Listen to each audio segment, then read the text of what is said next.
पश्चिम बंगाल में इस साल विधानसभा चुनाव होना है। यही वजह है कि केंद्रीय गृह मंत्री अमित शाह लगातार बंगाल का दौरा कर रहे हैं। अभी हाल ही में उनकी एक रैली होनी थी, जिसे दिल्ली में इजरायली एम्बेसी के नजदीक हुए धमाके के बाद रद्द कर दिया गया था। अमित शाह की रैली रद्द होने से सबसे ज्यादा दुखी मतुआ समुदाय के लोग हुए हैं, क्योंकि उनके गढ़ में अमित शाह उनके लिए कोई बड़ा ऐलान करने वाले थे। मतुआ समुदाय के लोगों को उम्मीद है कि गृह मंत्री सीएए का ऐलान करेंगे, जिससे उनके माथे पर बांग्लादेश की लगी छाप हमेशा के लिए मिट जाएगी और वो बंगाल के निवासी कहलाए जाएंगे। मतुआ समुदाय पूर्वी बंगाल से जुड़ा हुआ है। 1870 में पूर्वी बंगाल के सफलडंगा में हरिचंद ठाकुर की अगुवाई में एक धार्मिक आंदोलन हुआ था। आगे चलकर 20वीं सदी में हरिचंद ठाकुर के बेटे गुरुचंद ने उस धार्मिक आंदोलन को सामाजिक और राजनीतिक रूप से मजबूत किया। इसका परिणाम ये रहा कि 1915 में मतुआ फेडरेशन की स्थापना हुई, जिसमें गुरुचंद के पड़पोते बैरिस्टर रंजन ठाकुर ने बड़ी भूमिका निभाई। इस समुदाय के जो किसान परिवार थे, उन्होंने 1950 के दशक में पूर्वी बंगाल से पलायन करना शुरू किया, जो बांग्लादेश के गठन होने तक चलता रहा। मतुआ समुदाय का इतिहास। एक वक्त था जब बड़ी संख्या में मतुआ समुदाय के लोग बंगाल पहुंचे और आज ये पश्चिम बंगाल में दूसरा सबसे बड़ा समुदाय बन गया है।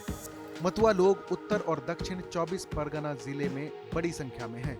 इसके अलावा बंगाल के अन्य सीमाई जिले नदिया, हावड़ा, कूच बिहार और मालदा में बहुतायत संख्या में निवास करते हैं। सरकारी सूत्रों की माने तो बंगाल में 17% मतदाता इसी समुदाय से आते हैं। हालांकि इस समुदाय के नेता इस आंकड़े को 20% बताते हैं। इस समुदाय के हाथ में बंगाल की कुल विधानसभा सीटें 294 में से 40-45 सीटों की हार जीत पर कब्जा होता है। इसके अलावा 30 सीटें ऐसी हैं जिस पर मतुआ अप्रत्यक्ष तौर पर अपना प्रभाव रखते हैं। बंगाल में मतुआ समुदाय की अहमियत। चुनावों में मतुआ समुदाय का महत्व हमेशा से महत्वपूर्ण रहा है। अब तक इस समुदाय का झुकाव तृणमूल कांग्रेस की तरफ रहा है। 2011 में पीआर ठाकुर के बेटे मंजुल कृष्णा को ममता बनर्जी कैबिनेट में रिफ्यूजी रिहैबिलिटेशन विभाग का मंत्री बनाया गया था। बाद में उनके भाई कपिल कृष्ण तृणमूल कांग्रेस के टिकट पर लोकसभा चुनाव जीतकर सांसद बने। ममता बनर्जी ने इस समुदाय की भूमिका को देखते हुए मतुआ संघ का गठन किया था।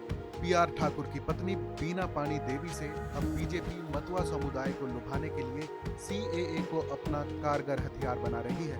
2019 में प्रधानमंत्री नरेंद्र मोदी ने बंगाल में लोकसभा चुनाव का प्रचार शुरू करने से पहले बोरो मां से आशीर्वाद लिया था। मतुआ समुदाय में 2 धड़े। मतुआ समुदाय की लीडिंग फैमिली में आज 2 धड़े हैं। बोरो मां के पड़पोते शांतनु ठाकुर और सुब्रत ठाकुर बीजेपी की तरफ हैं, तो उनकी बहू ममता बाला ठाकुर तृणमूल कांग्रेस के पक्ष में हैं।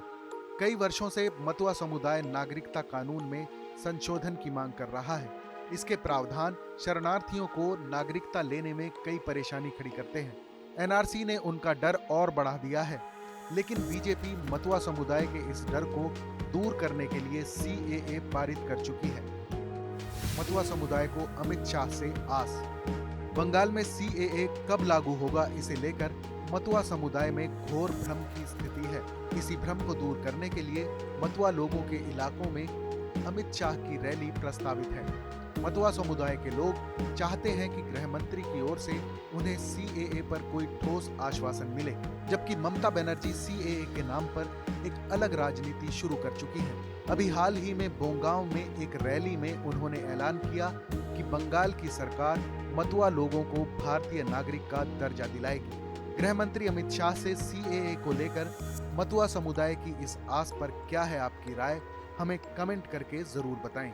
बाकी देश और दुनिया की तमाम बड़ी खबरों के लिए देखते रहें TV9 भारतवर्ष।